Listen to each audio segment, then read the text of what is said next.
moving away from the noise and heading toward the quiet of the southwest. While the train was moving, we just had some packed sandwiches. Simple, walang fancy dinner, just the rhythm of the tracks accompanied by the sound of people singing inside the carriage, which makes you feel the Irish spirit of community. Dumating kami ng Killarney late na, mga around 11:15 p.m. After a quick room tour and a short rest, we woke up to a proper Irish breakfast. At sa mga oras na ito, we didn't rush. We started our day at noon because the Irish way isn't about chasing time. It's about letting time find you. Guys, we made it to Kerry! They say you don't just visit the west of Ireland, you listen to it. In Killarney, the sound isn't just the wind. It's the history of 15th century stone and the rhythm of a bicycle chain on a forest path. Ang pag-explore dito sa park ay para ka na ding dinala sa the land of the Hobbit.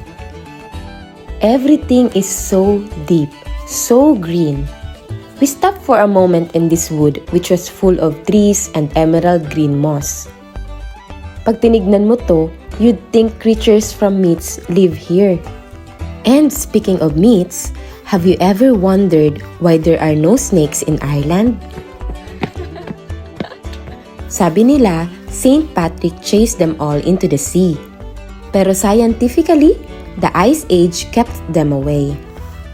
Pero habang tinitignan ko ang mga puno dito, I'd like to believe there's still a bit of that old magic left in the soil. Paradise. Karamihan sa mga tao na pumupunta dito, ang ginagamit nilang sasakyan ay kalesa o kaya naman horse or carriage. Pero sa lagay namin, we decided to rent bikes for 20 euro. Alam nyo ba na it gives you something money can't buy? The freedom to stop whenever the silence feels too beautiful to pass by.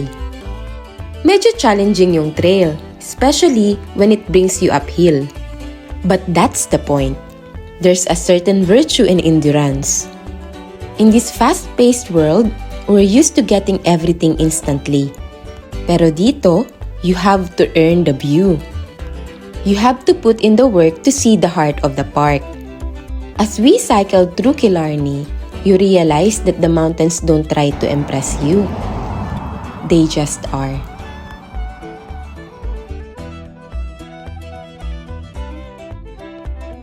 We passed by Macro's house and its gardens.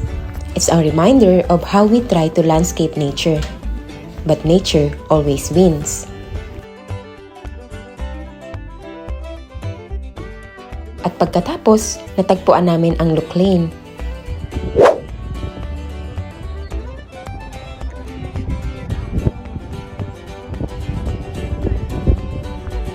On these rocks, it put things in perspective.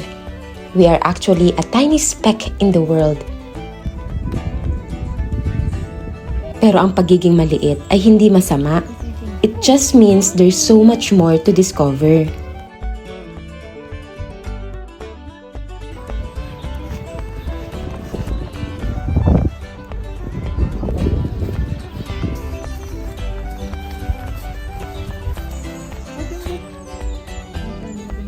Sabi po.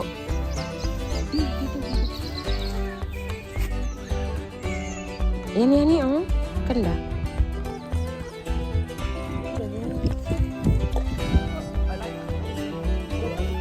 Our last stop for that day was Torque Waterfall. Ilang kilometro lamang ito outside of Killarney town.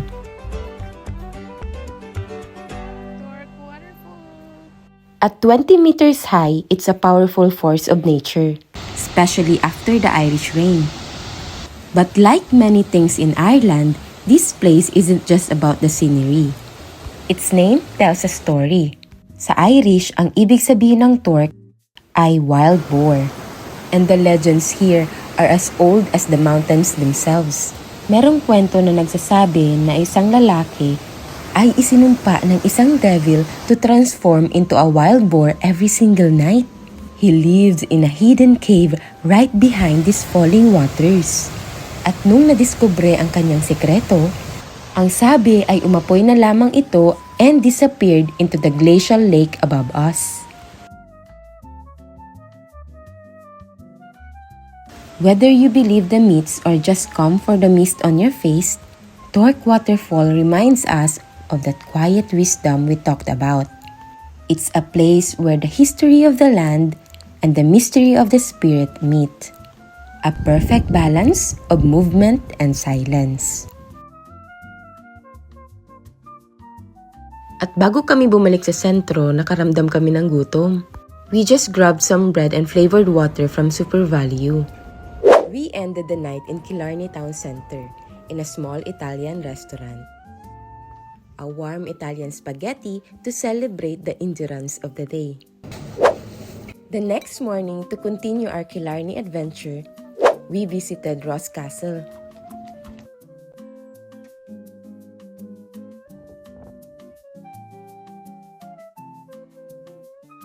We are going to enter the 15th century walls that survived wars and weather. Resilience isn't about being flashy. It's about being unshakable.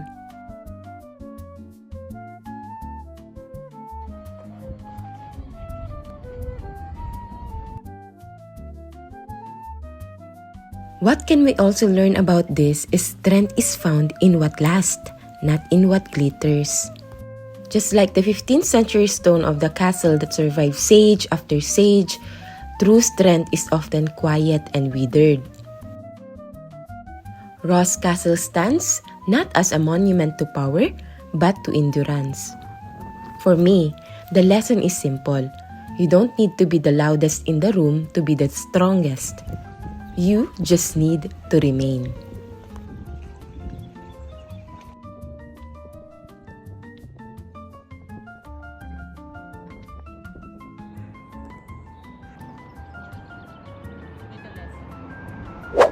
Again, we end our day in the Strawberry Tree restaurant inside our hotel. Our Killarney adventure ends here. I hope you like this video, guys, and I hope to see you on our next vlog. Bye-bye!